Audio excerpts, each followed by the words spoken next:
Hey everyone, coldbrew here. Welcome back to the test server with a showcase of maybe one of the worst void legendaries that they released in the past 6 months or so. I'm gonna say, okay, I'm gonna call it from now that she is honestly very underwhelming. I'm talking about this brand new void legendary for the Sylvan Watchers. We have this available over on the test server. That's why I can access her and showcase her for you. Claidna, whatever you want to call it. Claidna. Looks pretty cool, like a, I don't know, tree kind of fairy type of thing for Sylvan Watchers. Will absolutely be a carry if you're just a beginner. Don't get me wrong. Absolutely be a carry if you're a beginner, mid game, even trying to get into the later parts of the game where you're pushing dungeons 25. It doesn't have a bad kit in itself. It's just that for a void legendary, I'm having some issues giving her, the benefit of the doubt on whether she can be used in late game end game content. Right, I don't think she'll ever be used. Let's go over her skills though. Am I justified in what am I saying? Let's have a look at the A1 cold brew. What are you saying? Sleep debuff at a 50% chance, booking it out goes to 70%, fills this champion's turn meter by 15% if the sleep debuff is placed. This on its own has nothing special, no unresistible, nothing else with the sleep. Unlike Seifi, let's say void legendary, again comparing void legendaries now, I see no reason why this should be not 100%. I don't know, maybe the sleep should have been something special. This is under the check of accuracy, so you need to have high accuracy. Sleep is not that strong when it's not 100% for, let's say, the Sand Devil boss.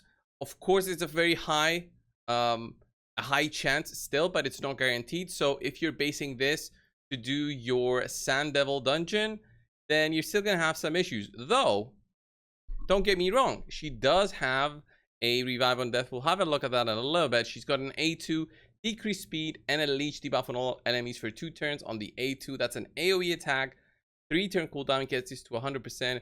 Pretty strong decreased speed, pretty strong with the leech. You can apply it on enemies. This can help decreasing speed in dungeons, in Doom Tower. Definitely a carry, but that is content from 2019 to 20, right? So we have lots of ways to do that, and even with free-to-play champions such as Seal of the Drakes. That being said, again, this is a void legendary. So this is, again, nothing too special. This is not an attacking skill, so your only attacking skill is your A1 so far. A2 is just another support skill. The book requirement is not that high so far, 4, and then another 3 books, 7. But again, legendary books are not easy to get anyway. Having a look at her A3, 2 books here, we're at 9. Places a block debuff buff and a revive on death for 2 turns.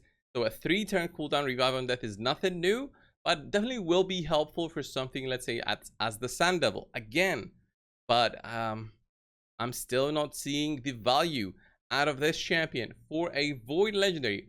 Block debuffs is cool, but again, not seeing the value for clown balls, not seeing the value for revive on death. Is the passive guys gonna save us? Is this gonna be the saving grace for this legendary for not being in one of the bottom tiers? I want to see some comments on this one, but my educated understanding, educated guess and understanding of this is that everybody out there will think of the same as me about this one. All right, so nothing too crazy. This passive is what makes her interesting, a little bit of interesting. This could have been better. Fey Monarch has a 30% chance of completely blocking the incoming damage of the first hit of an attack. 30% chance though, occurs once per turn, so you need to be taking turns for this to recover. So you can't be blocking the first hit from, let's say, a wave of 5 hitting you for the first time. You gotta be, if you get hit once, this goes on cooldown until you get a turn again. So you get hit by 1 of the 5, let's say, enemies in a dungeon, the other 4 will hit you normally. This goes to 60% chance, pretty high.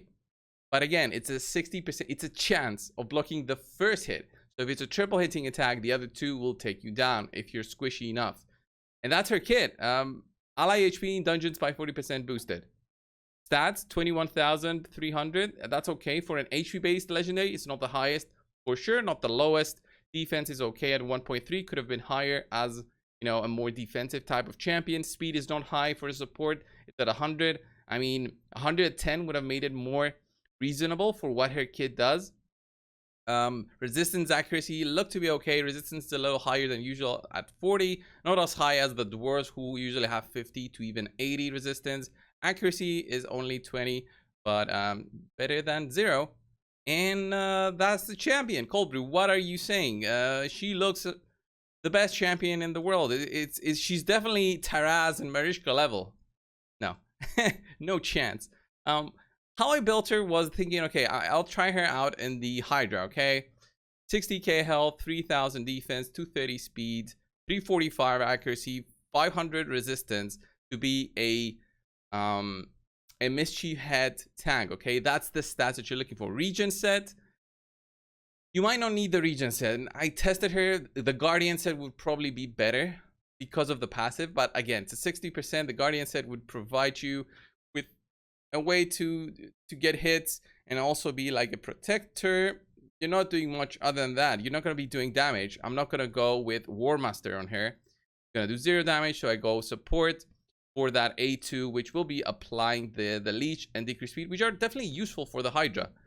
But she's nowhere near other champions because this Revive on Death, although you'll have the leeway of 3-turn cooldown, 2-turn duration, Revive on Death, this can also be removed. So the Head of Mischief, if you're not okay with that, the Head of Mischief will steal the Revive on Death from a champion that you won't revive. So you can depend on her on keeping everybody with Revive on Death, and in case somebody dies, you're okay. It's not like Cardiel, who's another Void Legendary, who has a Revive on Death that is it's a protected buff. Okay, protected buff. So I'm all comparing all the same when talking about Void Legendaries. And with how bad she is, I'm guessing she's going to be the next guaranteed Void Legendary offered for 120 Voids or something. I don't know. Let me show you a little bit of a run of a Hydra. I'm not going to take this too long. You're just going to see her interactions. Nothing too crazy in what she provides. I put her in my normal Hydra team just to see on how much of a support she can be. I understand, you know, you see the revives there. She'll try to do her A2 next. The decrease speed will definitely be solid here, right? Helping you be faster than the heads even more. If you've got an increased speed, the difference becomes greater. You get more turns, all the good stuff, right? Other than that, her passive only works on herself. You see that passive working there. She blocked the hit from the Head of Wrath right there. And that's pretty much it. She needs to get a turn again for that to recover. And that was a 60% chance. So I can't depend on the passive getting that big hit for me to do something. I could see her maybe, now that I'm thinking about it, I could see her for the clan boss being a champion that can... I don't know if that would work. She would be unkillable for the clan boss. I gotta test it, but I'm not sure about that. Especially if the clan boss goes under 50%, he double hits. So you will get hit by that double hitting attack. So that's kind of weird. But on her own, yeah, she's not that special. She's not that special. The Revive on Death is nice. Everything is nice.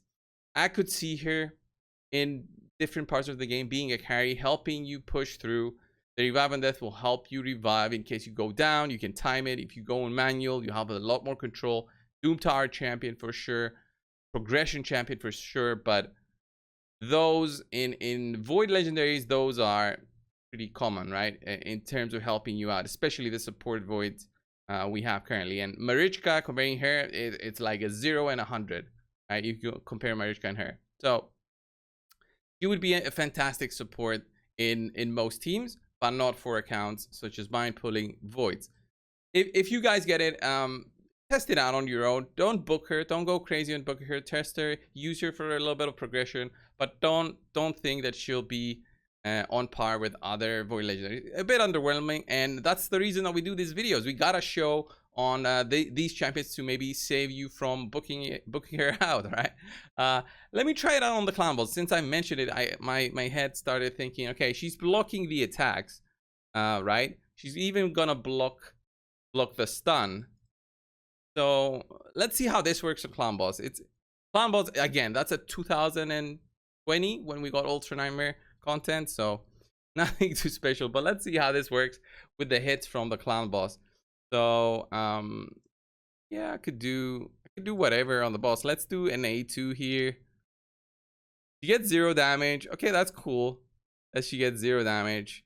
Hit here. The boss attacks. Boom. Get hit though. Yeah, it's a 60% chance. I totally forgot about that. Yeah, we get hit, so you can't even depend on that. Then there's the hit. We don't get stunned because I put the block debuffs. So you cannot depend on the passive. Cannot depend on it. If it also protected allies at the same time, like all allies, if that was how it worked, it would have been so cool. But now it's a 60% chance. I can't depend on this for a clown boss team. No matter how much I can think of using this, it's a 60% chance. It will fail eventually and will not be nice. So we get the hits. So you see on how she is underwhelming in my eyes, especially in the arenas. Again, you cannot depend on the 60%. She's got debuffs, so that's gonna be an issue with when you have debuffs in the polymorph. In earlier arenas, you should be okay, but in higher arenas and live arenas, the polymorph takes the top of the spot in terms of you apply a debuff on the enemies, you get sheeped, you lose out a champion for 2 turns. It sucks. Okay, so man, I'm being so negative about her. Sorry guys if you think this video is too negative on her, but it's good thing it's on the test server and not a champion I just pulled. Overall, I give her a I don't know, with everything considered, maybe a 3 or a 4 out of 10. She gets all those points for dungeon, Doom Tower, campaign. She can help you push on Nightmare campaign. Earlier arenas, maybe she's like a 5 out of 10 because of the early parts. Anything late game, she loses out. Okay, anything late game, she loses out. And even on the Hydras, right? Her kid needs some adjustment, I would say, for her to be a little bit better. This was the video, guys. I don't see a point of showcasing her anymore. You get the kid, you get the idea. Not so interesting. We have some other few champions I'll try to showcase. Some epics. There's an epic that I find even more interesting than that. I'll post already the video on the new fusion, but yeah, the new fusion definitely seems a lot more interesting than this one. This was it, guys, for today. Thank you all for watching. Subscribe, and we'll see you in the next one. See ya.